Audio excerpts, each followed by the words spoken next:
So we're not concerned with the resurgence of our disruptive friends? Thankfully, they're not strong enough to be a threat, Mum. Public opinion was never truly with them, even at their peak. Don't worry, I'll deal with it. Sarah, we've had a couple of the crew mention seeing suspicious activity in the loading bay. Men in balaclavas or some such. I'll check it out. I'll come with you. Thanks for letting me know. Just make sure we're not all about to get blown up, eh? I think that's unlikely. I'll go make sure everything's ready. Well, I hope when I take over as the new regular host, things become a little less chaotic. Sorry, what's that?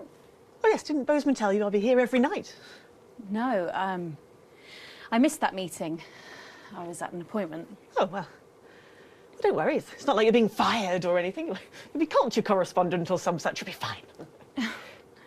Oh, please don't be upset. It's nothing personal. It's just good for the ratings, apparently. Of course, Prime Minister.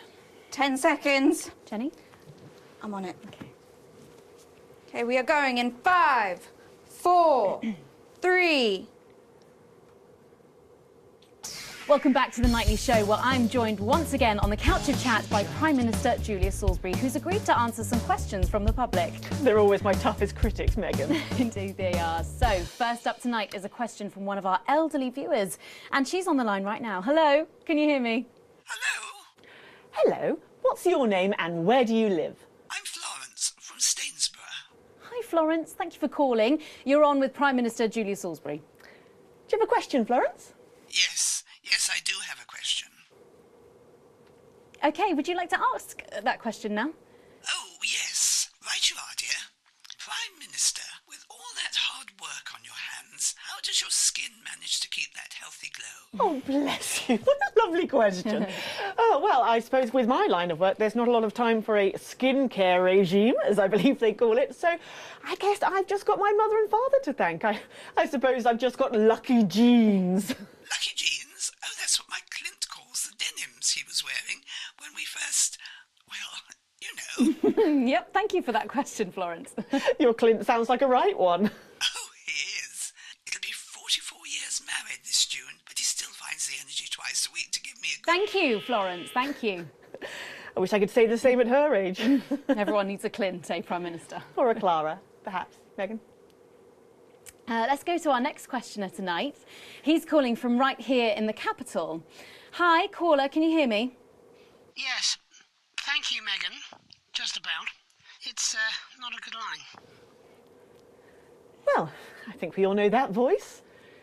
Good evening, Mr. Donaldson. Good evening, Prime Minister. Do you have a question for the Prime Minister, caller? Several, actually. Well, maybe it would be better if we tried to get a better line. I could have the station call you back. Don't worry. I've got a much better idea. What's going on? It might be what you call a surprise guest. Our second of the evening. Please welcome Jeremy Donaldson. Jeremy Donaldson! On live television. What can I say? It's good for the ratings, apparently.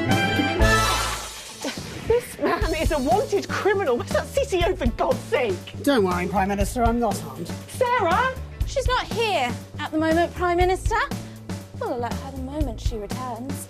If we can find the keys to the studio doors, that is. Apparently, they've been locked and no one knows where they are. That's uncharacteristically careless of you, Jenny. You know there's only one way in and out of this studio. A peculiarity of these old buildings. I'm sure they'll turn up. We'd have you all arrested for this, you know. Come, Prime Minister, what are you so afraid of? Surely a woman of your stature can withstand a few questions. For the viewers at home. Couch chat. Very well. I can't say I'm impressed with this irresponsible stunt, but believe it or not, I used to have a lot of respect for you, Mr. Donaldson. Please don't attempt to flatter me, Prime Minister. I'm not. It's true. I've watched you sink your journalistic teeth into the great and powerful. So, out of respect for the man you once were, I'll dance your strange little tango. But I warn you, Mr. Donaldson, you better be nimble on your feet, because you'll only have one chance to tango with me. Well, let's put on our dancing shoes then, shall we? I'd like to ask you about sterility first, Prime Minister. Yes, a terrible situation. Caused in no small part by the actions of your government. Well, we can't control the weather systems that Unfortunately spread the fallout from your bombs in an even layer across the territories. That's what our scientists say, yes. Stillbirths at an all-time high, along with babies being born with terminal birth defects, babies that your regime somewhat callously refer to as unviables. It's just a word, Mr. Donaldson. No need for conspiracy theories. If you say so. How many unviables have been born since Liberation Night, Prime Minister? Too many. Way too many. I mean, obviously I don't have the exact figures. Oh, I believe we do, Prime Minister. Yes, there have in fact been 2,581,280 unviable births since Liberation Night, according to official government figures.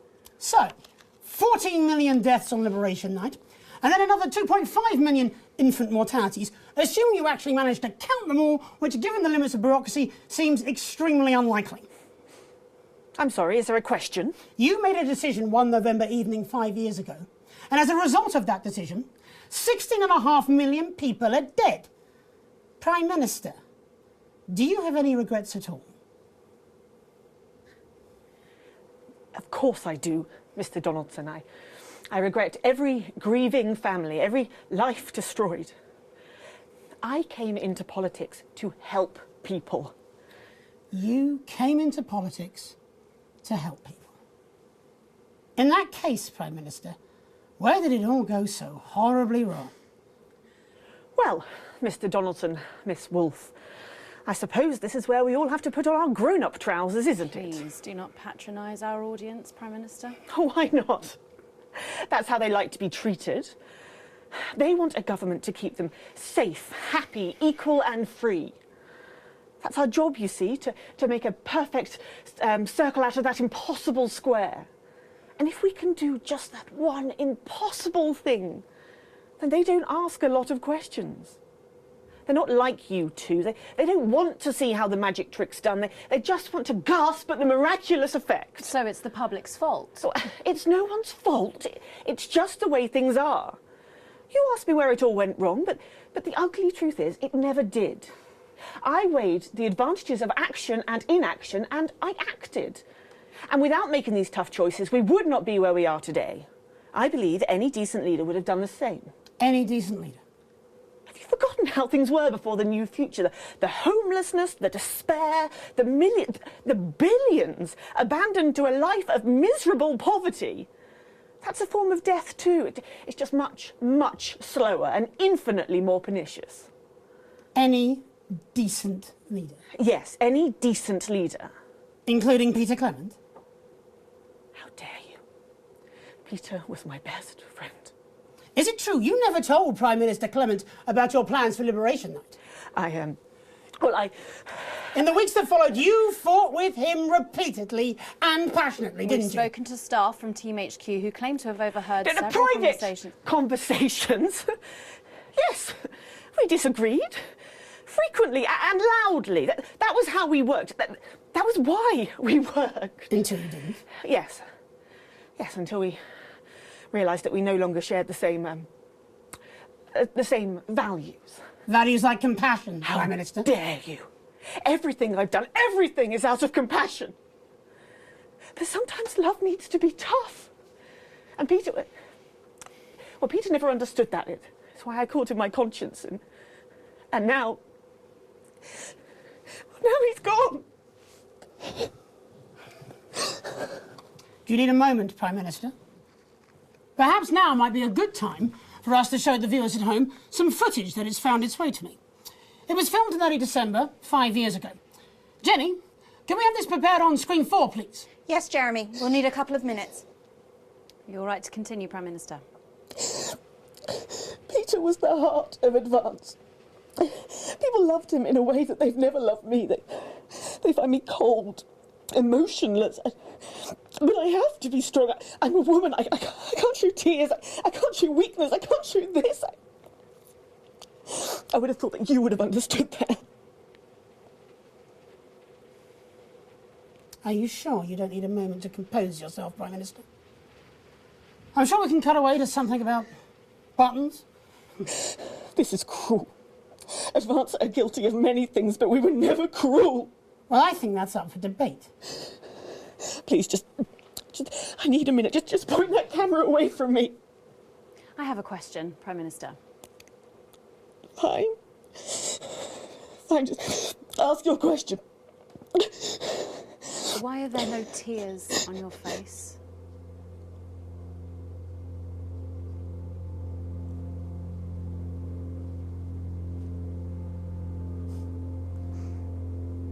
Oh, well played, Miss Wolfe. Well played. That would be the security services. They're here for Mr. Donaldson and to escort me safely out of the building. I very much imagine this will be the last broadcast any of you ever make. Jeremy, we have to get you out of here now.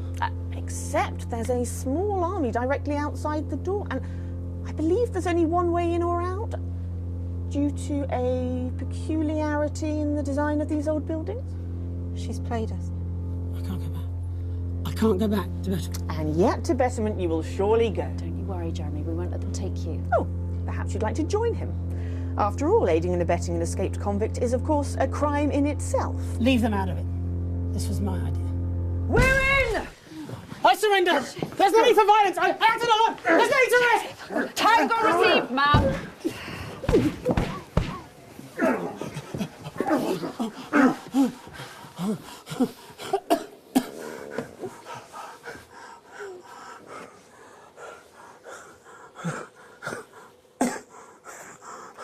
There. No serious damage. The footage. Alex, you have to play the footage. Don't let it all be in vain.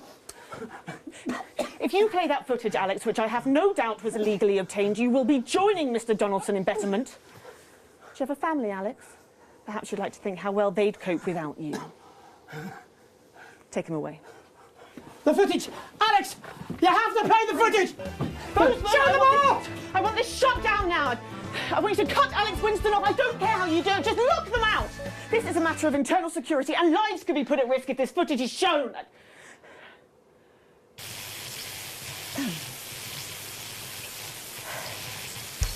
I'd like to apologise to our regular viewers of The Nightly Show who may have been upset by some they've had to witness tonight. Clearly his time on the run has affected Mr. Donaldson in ways that could be considered upsetting. We're going to be going to the adverts a little early tonight, but before we do, I want to say something to you all.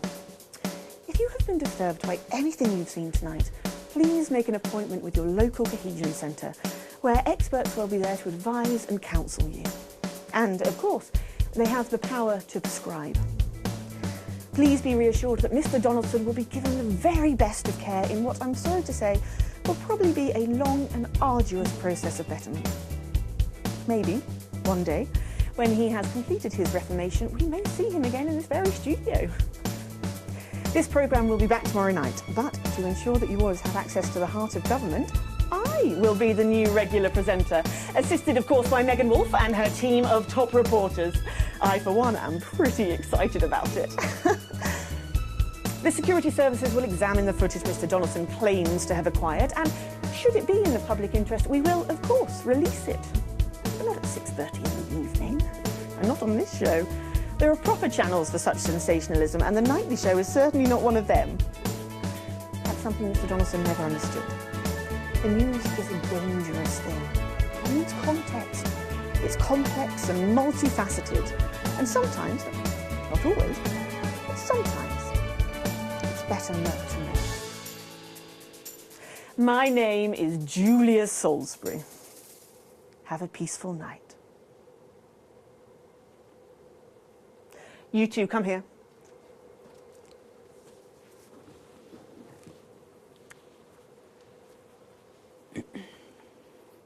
Please, don't arrest me. I need this job. I understand why you pulled this childish stunt. I can't say I wouldn't have done the same thing. For a friend. Won't happen again. No, it won't.